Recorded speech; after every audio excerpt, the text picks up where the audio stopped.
Olá, meus queridos, estamos de volta aqui com o Marcelo Galbetti. Fala oi, pessoal, aí, Marcelo. Oi, pessoal. Muito bem, estamos de volta. O pessoal gostou, né, do outro vídeo, o vídeo polêmico sobre segurança. E agora vamos fazer um vídeo mais polêmico ainda, certo, Marcelo? Na verdade, o assunto não tem polêmica nenhuma. Nenhuma, né? Política. É quase um nome feio aqui no Brasil. Né? Pois é. Ó, antes de tudo, um disclaimer. Tem que começar esse vídeo com esse disclaimer, meus queridos. Este vídeo é apartidário, tá? Não somos a favor de nenhum partido, não estamos... Se a gente falar mal de um partido ou mal de um político, não estamos defendendo o outro, tá? As pessoas têm mania. Você ataca um partido, é porque você é da oposição. Eles têm essa mania, o pessoal adora isso. A ideia é partidarismo. Como é que é aí no Canadá? Como é que você, fazendo um comparativo entre a classe política de ambos os países? Aqui existe corrupção também, tá? Existe, mas em muito menor grau, né? E eu acredito que não ficam impunes, né? Essa eu acredito que seja a diferença. O ser humano, em origem, é um ser corrupto, né? Vamos falar a verdade. Mas eu acho... Eu concordo, mas... Você não acha? Eu sou mais a tese de que, na verdade, nós nascemos puros com algumas tendências de personalidade, mas quem nos torna corrupto ou coisa, no final das contas, acaba sendo o ambiente. Evidente que a gente não pode desprezar a índole. Sim, eu acho que é mais ou menos por esse caminho. Porque aqui no Brasil tem uma coisa muito chata. Que, por exemplo, aquela pessoa que estuda, etc., tem o nome de cu de ferro. Enquanto que eu vejo que na Coreia, países que estão cada vez mais avançando, principalmente na parte educacional, né, é super estimulado, é super valorizado o cara que estuda. Aqui a gente tem muito ainda essa situação de que é visto de uma forma estranha. É motivo de chacota, né? É motivo de chacota, neguinho sofre bullying porque é estudioso. Exatamente. Né? É um erro histórico que a gente comete. Mas isso interessa, né? Interessa ao poder também isso, né? Para que estudar, né? Para que estudar? Vamos dar o pão em circo, já até comentei isso, né? Eu não sei, porque a gente perde tanto. Um dos maiores problemas que nós temos aqui dentro do Brasil é a questão educacional. Nós temos um sistema educacional que, na minha opinião, foi piorado porque ele tenta prover de patrimônio as coisas. Então você trouxe muito o foco em construção de escolas, mas a questão do salário e qualidade das aulas e do sistema educacional não foi muito focada, não. Ou se foi focada, foi equivocada. É difícil analisar uma questão tão complexa. Né? Não adianta construir, não adianta erguer o edifício da escola se a estrutura interna não funciona, né? Existe no Brasil, até inclusive por parte das pessoas, uma visão que eu chamaria, talvez erradamente, mas enfim, patrimonialista. As pessoas valorizam aquilo que elas podem pegar, o material. Exatamente. O trabalho de dar aula, o trabalho de um bom ensino, etc., é uma coisa meio intangível, né? Não é uma coisa que é muito clara. A qualidade é uma coisa que ela tem que ser aprimorada a nível de informação, na medida que as pessoas têm repertório. E é uma coisa, como você tem... como você tem inclusive uma classe política ou gente da administração muitas vezes despreparados, os caras não conseguem pegar e discernir sobre o que é qualidade em educação, mesmo tendo especialistas, e no final das contas os outros interesses acabam falando mais do que você pegar e trabalhar melhor a questão do salário do professor, do sistema educacional, encontrar uma maneira e inclusive visando a formar uma elite preparada para conduzir o país. Nós não temos isso. Né? É capaz de alguém falar, o cara é elitista, ele está procurando uma elite. O cara é de direita, o cara é direitista. O cara é de direita, ele está procurando formar uma elite. Sendo que todos os países, inclusive a China, formam uma elite de educadores, assim como uma elite de cientistas, para poder ter gente que vai pensar o futuro e vai pensar como organizar e planejar.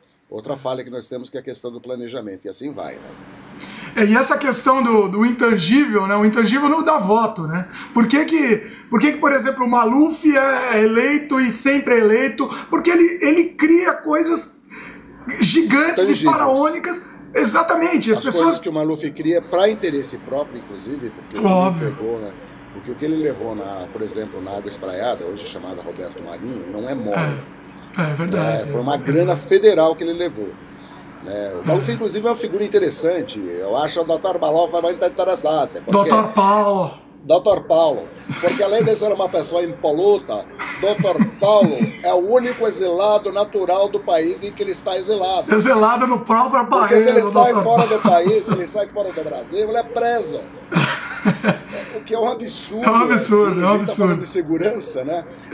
O bandidaço tá preso, aliás, ele chegou a ser preso, etc., mas está solto.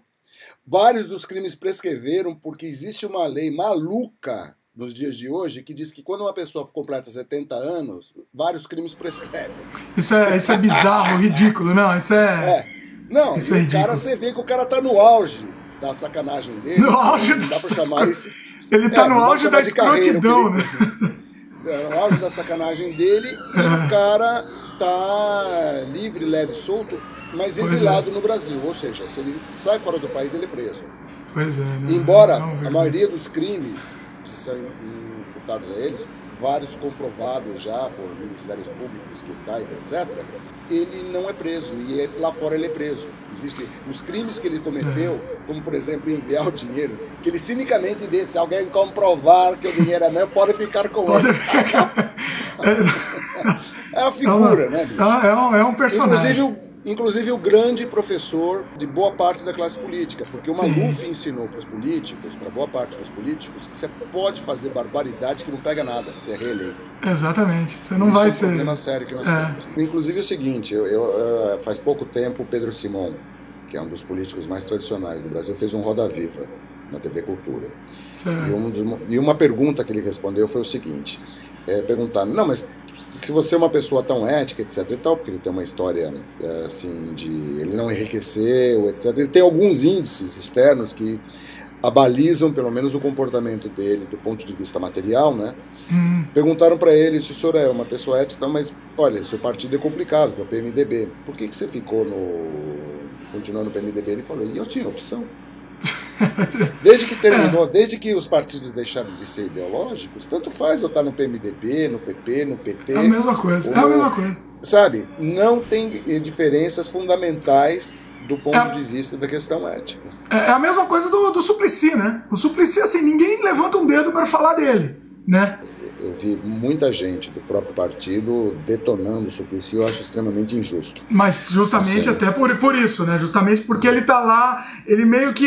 Ele continua lá por osmose, eu não sei porque ele continua lá, né? Porque... Não, eu acho que é pelo mesmo motivo que o Pedro Simon. Se ele vai...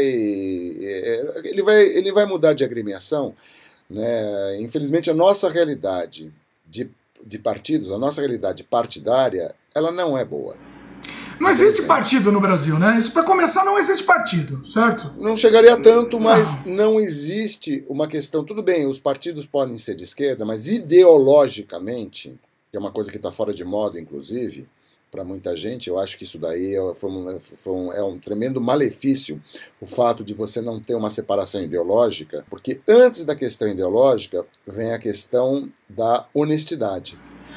A honestidade o fato de um partido ser de esquerda ou um partido ser... Direita é difícil, porque a direita intrinsecamente está ligada ao poder e à corrupção pelo poder. E a direita também está em todas, né? Também. Eles se enfiam um pouquinho em todas também, né? Não, ou não se... Na verdade, a direita é justamente ausência de ideologia. Ausência boa. Quando você pensa em partido nazista, tudo, a ideologia dos caras é apenas repressão, tem uma série de... Fica muito complicado a gente fazer uma análise desse quilhate aqui. Mas o que caracteriza para mim a direita, pelo menos sempre quando eu vi, é a ausência de ideologia. Então você tinha aí um centro-esquerda e a esquerda, que são partidos. Essa turma toda, antes disso, elas deveriam obedecer um critério que é acima de tudo, que é a questão da honestidade. Ou pelo menos a não insanidade desonesta. Porque a gente tem algumas pessoas... tem algumas pessoas aqui que são insanamente desonestas. Patologicamente desonestos. Patologicamente desonestos. Né? A gente volta do Dr. Paulo, que é o grande mentor desse Dr. sistema. Paulo, grande homem, Dr. Paulo. Ele não é o único, pô. Não é o único. Mas é que ele é o bastião, né? É um ídolo, exatamente. É um ícone. Ele é um ícone. Não, e um professor. Professor Paulo. Sabe, o cara é professor de bandidologia, né? Então, inclusive reconhecido pelos que votam nele. Você tudo bem, ele rouba. Quer dizer, as pessoas admitem o que é escandalosamente maluco. Mas faz. Quer dizer, mas faz. Tem a chancela, né? Assim. Bom, é isso então, meus queridos. Espero que tenham gostado. A gente vai voltar nesse tema. Comentem, queremos muito a opinião de vocês. Gostaram do vídeo? Joinha, favoritem e se inscrevam no nosso canal. Grande abraço a todos e espero vê-los aqui novamente. É isso aí. Valeu, até a próxima. Agora, Marcelo, quero saber a sua opinião. Eu já comentei uma vez no vídeo e eu fiquei um pouco chocado, porque a gente tava falando mal do governo, né, falando algumas questões, mas algumas pessoas defenderam a volta da ditadura, a volta dos militares. Fala um pouco sobre isso.